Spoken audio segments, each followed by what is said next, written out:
Podcast Bites. The awareness soul emerges the day we begin to question the validity of our own thoughts. So there you have classic Byron Katie, right? Is that true? Is it really true? How do you feel when you think that thought? Can you turn it around, right? So the day that we realize we don't have to be a Christian, or we question, am I really going to burn in hell for doing such and such, or is God really an old man in the sky with a bad attitude keeping track of everything, or is it true that my father doesn't love me? And the list is long, right? So really, once we begin honestly questioning our own thoughts against the reality that we see, experience, and live and what's all around us, in other words, questioning our thoughts to find ways to live more fully and be more connected and have less stress and less fear, we have to essentially put these ideas on the scale of truth within ourselves, and the ones that weigh us down and make us feel more disconnected and less capable of experiencing giving and giving love, those are the ones that have to be run through what I call the mind flip process. So I developed a system that I use, which is first identifying what your dream is. So whenever someone goes into a medicine ceremony that I've trained, I always say, what is your intention or your dream for the journey? That becomes your compass. So then you have a thought like, I'm evil, or I'm a rapist, or I'm a murderer, or I have been a murderer. And so using the awareness soul and growing the awareness soul says, okay, my intention for this journey was to be as loving and as whole a human being as I can. Does buying into I'm a murderer, I'm a rapist, even if it's true, bring you the capacity to be more loving and whole? No. So even if it was true, what would you do with it right now? So then you have to flip the coin. You just saw the negative, the tails.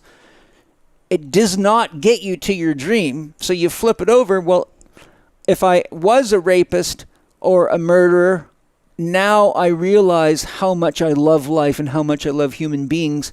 And I realize that I have that dark potential within me, but I don't have to act it out unconsciously.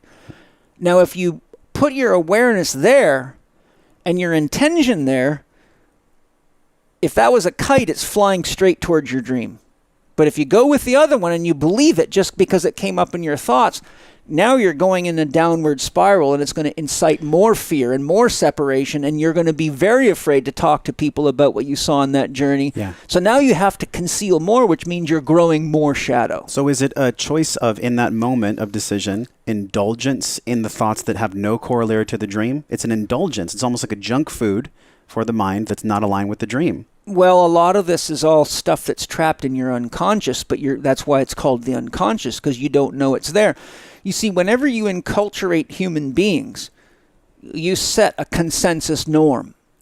So, like tonight, if it starts raining and you decide you want to go dancing out in the foyer there in the courtyard naked and singing, that'll go really well until someone looks out their window and sees Josh dancing naked. Yeah. And then they might call the cops. Why? Because that's out of the consensus norm.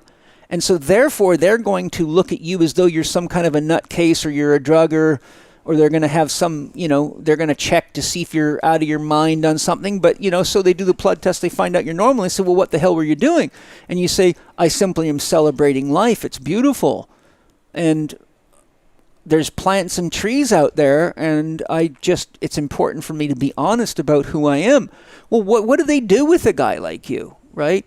Okay, so he wasn't drunk, he wasn't stoned, he was simply enjoying life.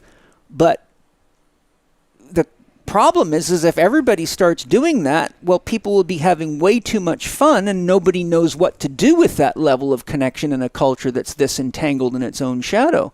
So, and is full of Christian values. I mean, this is a Christian culture. So essentially what I'm saying to you, you have gone out of the consensus norm. But the sad part of it is almost every spiritual master, every great mind, every genius, every pioneer of anything is out of the consensus norm. Avocado, motherfucker.